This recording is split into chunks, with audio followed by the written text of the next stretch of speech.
Good morning and welcome to the Measure What Matters New Hampshire webinar, Measuring and Prioritizing Energy Reduction. I'm Molly Redfield and I'm the Communications and Event Manager for New Hampshire Businesses for Social Responsibility, or NHBSR. NHBSR is a statewide membership organization working to promote sustainable business practices in and around New Hampshire. We do this through events and programs that are designed to bring together a network of businesses, nonprofits, and individuals all committed to doing well by doing good. We inspire and support organizations in their sustainability efforts by helping to provide the tools and resources they need to advance their own sustainability goals.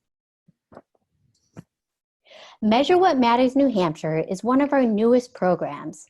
This program is a multi-pronged program that helps companies assess their impact, make improvements, connect with resources and experts, and celebrate successes. This webinar is part of the Measure What Matters New Hampshire program and help your company make strides in understanding your energy use and the opportunities that exist to improve it. But before we start, I would like to go over a couple of logistics. First of all, this webinar is 30 minutes long in total. The audience will be muted to decrease background noise, but attendees can ask questions by typing them into the Q&A section or through chat. Lastly, the webinar will be recorded and a link to the recording will go out in an email to you tomorrow. And with that, I would like to introduce you to today's webinar presenter. John Rooney is an Environmental Stewardship Program Manager of Hypertherm, where he leads waste and energy reduction initiatives and training. Thank you, John, for joining us today. And thank you. As mentioned, I'm John Rooney, the Environmental Program Manager at Hypertherm.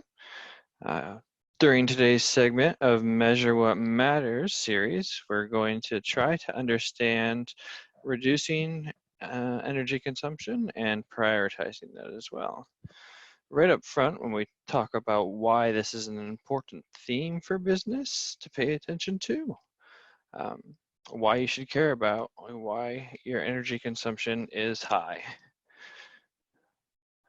There are many reasons, from financial improvement to environmental sustainability to the triple bottom line.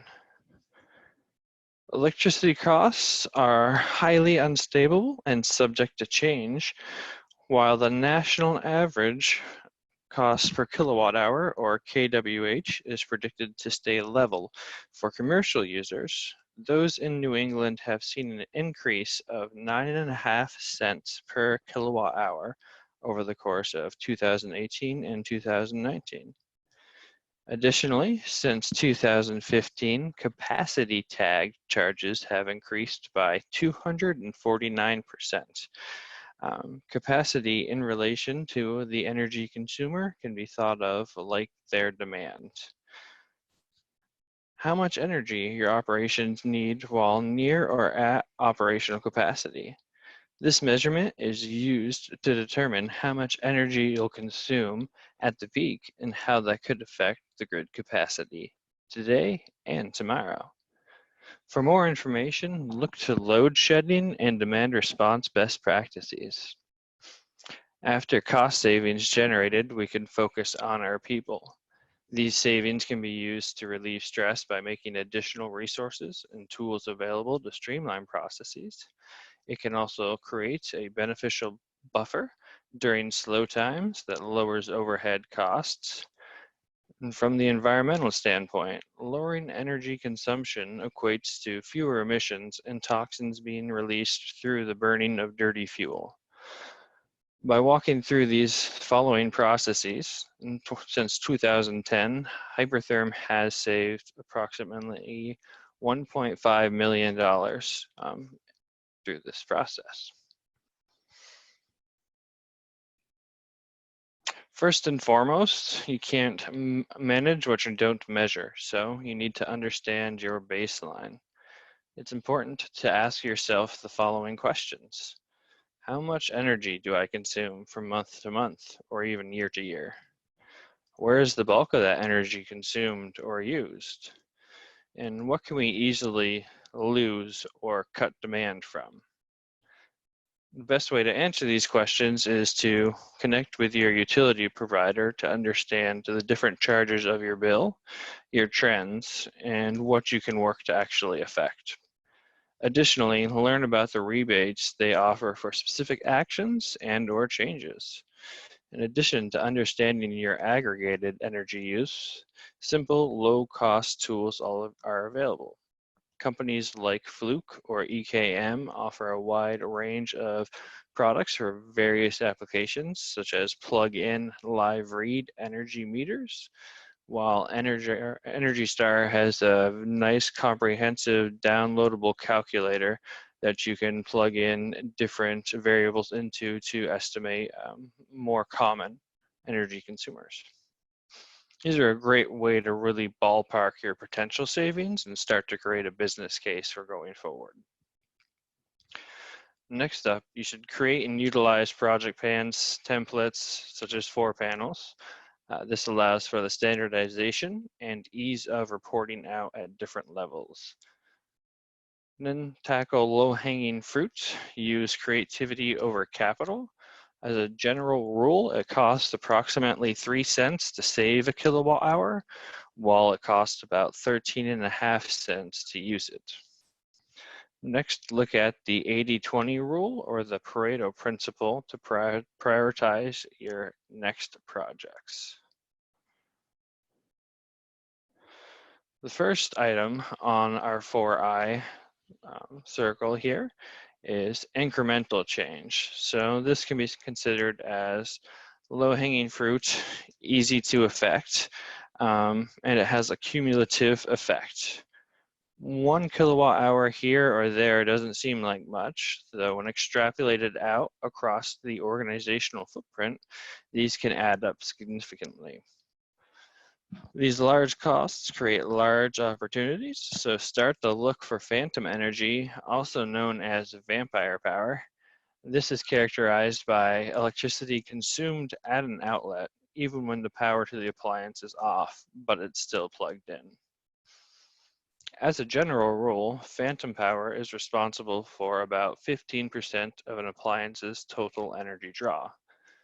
Typical equipment here includes computer screens, printers, coffee makers, desk lights, stereos, and the likes. The surest way to stop the vampire is to completely unplug these items when it's not in use, but that's not terribly feasible. The next best option is to identify a quality power strip, place it in an accessible spot, and organize your plugs into it. When you're done for the day, simply hit the power button and the vampire is slain. Some power strips even have automation and timing functions, which make this even easier. Lastly, create processes for standard power down procedures for these types of equipment. Make sure they're clear and have been communicated out. As an example, a standard desktop setup when powered down on weekends and nights could save about $15 a year. These savings are easy to replicate throughout the organization, and depending on how many workstations you do have, they will add up over time. Next, on to innovation. When thinking of innovation, we'd like to use the lens of continuous improvement.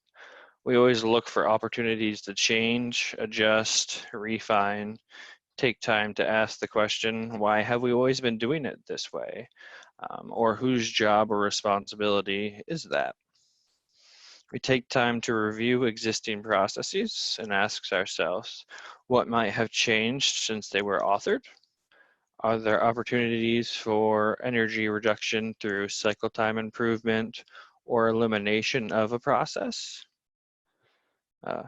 Utilizing fresh sets of eyes by pulling in people from other departments to identify reduction opportunities is incredibly important, as they find things that people just happen to miss. You can even gamify the process by using energy treasure hunts, where there might be small rewards or team competitions. and sustain the process through weekly or monthly energy audits, where you are looking to make sure that the processes you place are still effective. Keeping people engaged through competitions, awards, and communication of achievements. For medium projects, look to utilize in-house talent such as electrical and automation engineers, facility team members, and the likes whenever possible. They can work to control costs by doing in-house work and delaying the need to contract a third-party supplier or vendor. As you continue to work through innovation, catalog all ideas and suggestions that you might come across in a project hopper for future review. And as always, use reporting and tracking tools often. Lastly, common areas are often overlooked. Create and adopt a location program where volunteers look for these types of areas, such as cafeterias, common and meeting rooms, training rooms, or gyms, and they ensure that they're left in good order, the equipment's been powered off, and the lights are powered off. Similar to adopting a highway, but again, at a much more frequent interval. All these little items add up. When you feel like you've exhausted these opportunities, it's time to move on to an imitation. So for imitation, you can borrow, copy, and steal in a good way.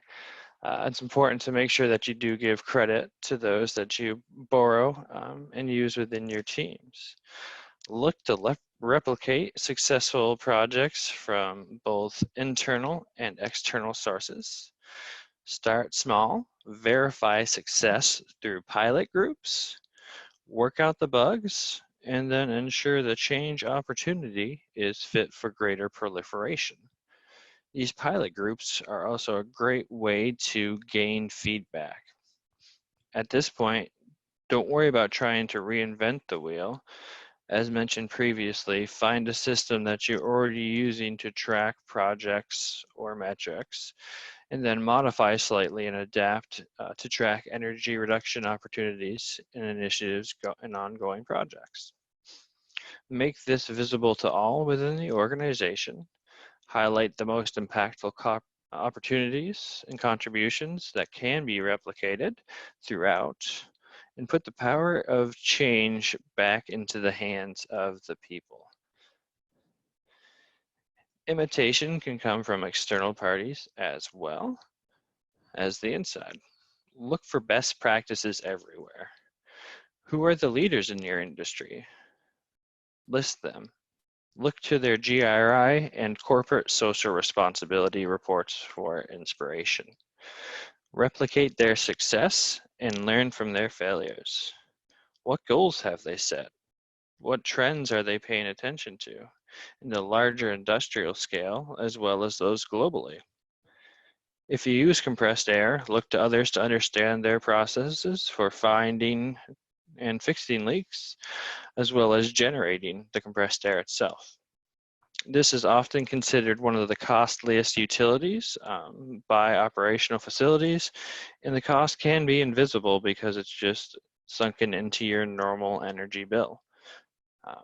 For every 1/32nd hole that you might have compressed air going out of, its increases the cost of generating that compressed air by 4 times. So it's easy to understand that there's a great opportunity through simple fixes and processes to make some great savings here. Standardize an approach and manage a process. It can be helpful to create a reduction working and reporting group, a group of specific stakeholders or sponsors that manage the initiatives at a higher level and keep those projects on track. They can also help collaborate and collect data and report those out to create business cases and higher level reports. The reduction plan can engage with those within the field who know exactly where these issues happen on a day-to-day basis. This is a reduction gap that we're actually working here at Hypertherm to kickstart our own environmental project group around compressed air and ownership. So you can see it is an incredibly important topic. Other than that, working through a champion or a change manager model who is enlisted to improve can be great when getting buy-in, authoring or assisting with reduction SPLs and SOPs, so standard operating procedures and single point lessons, making revisions and checking for satisfaction and functionality when needed, and then to train the processes by mapping and allowing for further reduction generators. As always, share each story. The last I for this cycle is investment. Ideally, you work through these prior steps to gain savings and generate value and create a nice story that the organization can buy into before you're getting to this point, as cost does kind of come and start to kick in. Once the story of your company's reduction work has been heard, people are going to start to get excited about the exact numbers. By working through the steps above, you'll set yourself up well with good data and results and replicable processes. At this point, you should create business cases supported by leadership in the data theory, verified sources, and consultants. Repairs and improvements here vary in cost and returns and success rates when not properly worked on by professionals. So it's always important to really engage the professionals in these types of situations. Additionally, when scoping large-scale projects as these, it's a best practice to understand which equipment purchase can offer an energy rebate as well as other life cycle inputs. One example that I'd like to share with you directly from Hypertherm was an LED lighting retrofit that included sensors and software that control both the intensity of the light needed, determined by ambient light, and the need for light determined by occupancy sensors. So if nobody's in the area, the lights aren't on. In addition, these lights are programmed to power up or down, determining by proximity sensors over the line. When we looked at roadblocks and energy savings across the next 5 years, this project ended up having about a 4.5-year payback, earning a $79,000 rebate initially from our utility vendors, which is fantastic.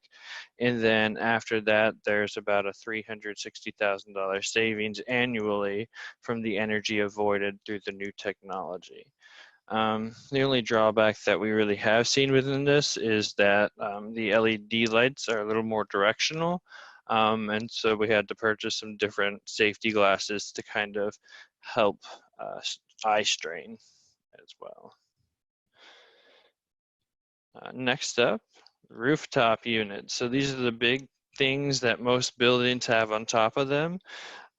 They either cool, heat, or work to provide air to your HVAC unit. As they become less efficient, more cost is needed to repair these. They fall into disrepair. Oftentimes you'll never really know because they're usually only maintained once or twice a year with a simple filter change. Not all the systems are being looked at. So things you can do to increase efficiency and reduce running cost. Consider repair first. It has the highest cost effectiveness, though some need more repair time over the course of time. Retrofitting models usually implies the purchase of a new unit that's bolted on, taking out large portions of these RTUs and the likes, and that kind of has a medium to a medium low cost effectiveness, meaning that you're going to be paying more upfront for a shorter term regeneration. Replacement is always tricky, especially if the unit isn't completely broken prior to. New units are incredibly efficient, but they're also incredibly costly. They do offer things like variable speed control fans, but you're still going to end up seeing a much lower cost effectiveness for that. Um, and oftentimes, even if you do have an efficient RTU, your building's internal envelope inefficiencies can dictate how much you may or may not save within that space as well. So always look to the professionals and see what they can provide and consult with. Continuing to look at compressed air, this tends to be the invisible waste. It's not really collected in, pulled out easily in billing, and leaks create lost dollars quick. In addition of leaky systems, when compressed air transportation and generation, only about 20% of the initial amount of energy used to create that compressed air is left. So basically, you're losing 80% of an energy through inertia there. That becomes non-value added when you're paying for it, essentially. So you're not just putting regular air out into the air, you might as well be pouring dollars out into the air as well. We've found that similar to audit groups, reporting groups, creating a working group across multiple teams or functions using subject matter experts, such as maintenance teams, to get together to create a specific process, understand what they are going to look for air leaks at what given time, what tools they've chosen, who's responsible for which portions of the air infrastructure. And additionally, plumbing standardization and then means for evacuation. So there's a lot of different moving parts within compressed air fixing. We found that it's really best to try to get that owned under one blanket if possible. And then generally, again, depending on the size of your organization, your compressed air use, and your inherent leak rate, you'll find that you might need more or less people to continue to do that work once the pilot's been off the ground. Some facilities do have full-time compressed air fixers, and some have ones that'll come through monthly or quarterly to make sure nothing new has cropped up. That brings us kind of back full circle. So the thing here is it's not just a linear process where you work through the 4 I's and then get to the top and just stop. You got to continue to look. Things change, new equipment's purchased, people come and go, and processes change.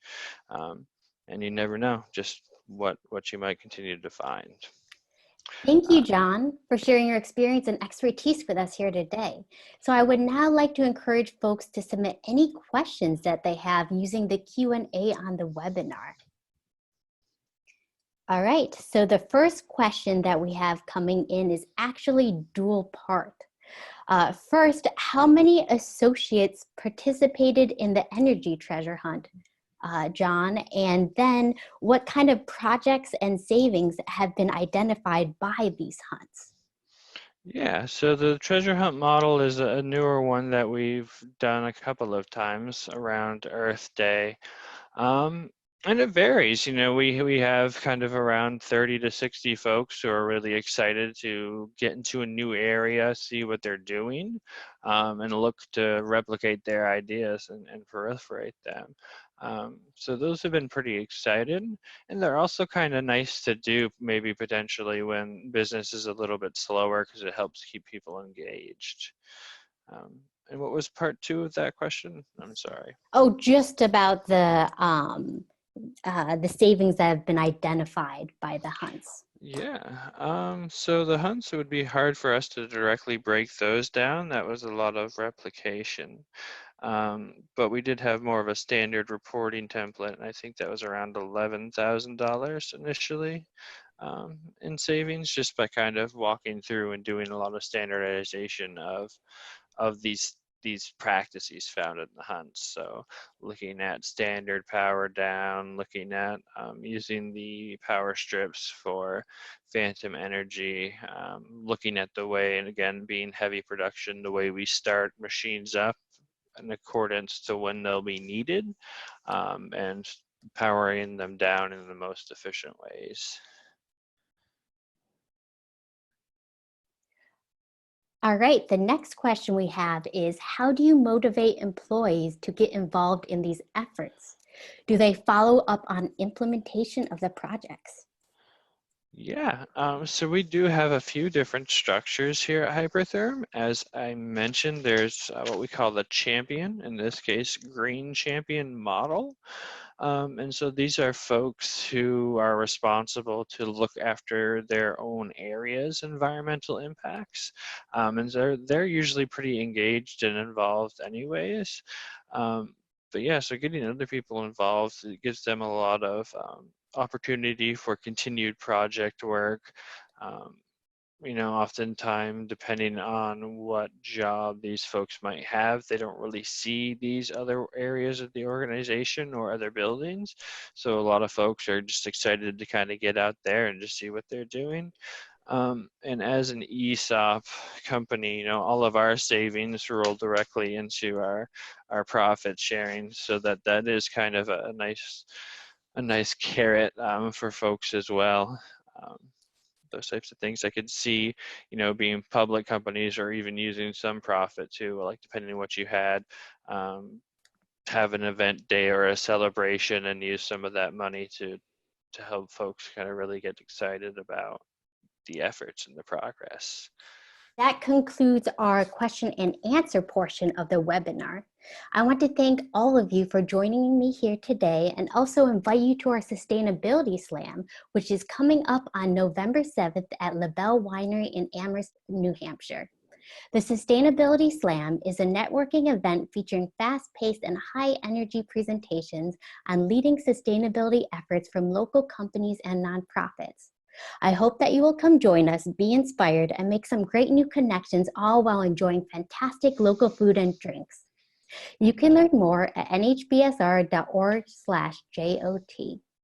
Now, if you have any additional questions about today's presentation, I encourage you to reach out to John. His email address will be going out in the follow-up email to this webinar that will also include the recording and slides. Again, thank you, John, for joining us here today and making yourself available as a great resource. Most definitely, thank you. And lastly, thanks to all of you for joining us on this webinar. I hope you all learned a lot and will apply what you've learned to your business's own sustainability efforts. Take care and have a great day.